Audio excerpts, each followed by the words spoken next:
ঠাকুর বলেছে ও কালিমা তোমার আকাশ, ও মা তোমার বাতাস। আমি বলেছি ও ঠাকুর তোর বাপের আকাশ, কালিমার বাপের আকাশ।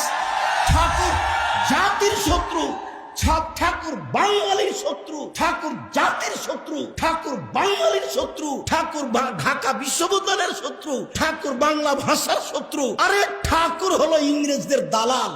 যেদিন আমি মুসলিম ইংরেজদের নির্যাতনে জেলে আছি, সেই দিন ঠাকুর লন্ডনে থাকে।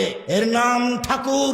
ঠাকুর সবচেয়ে বড় বদ মানুষ এই বাংলার ইতিহাসে, ভারতের পাতায় সবচেয়ে বদ মানুষ এই ঠাকুর। যতবার বলেছে ও মা তোমার আকাশ, ও মা তোমার বাতাস, ততবার ঠাকুর বলেছে ও কালিমা তোমার আকাশ, ও কালিমা তোমার বাতাস। আমি আব্দুর রাজ্জাক বিন ইউসুফ, আমার ছেলে মেয়ে এই গান পড়তে পারে না, অসম্ভব। আপনার মতো কাপুরুষের সন্তান পড়তে পারে, আপনাকে আমি শিক্ষিত মনে করি না।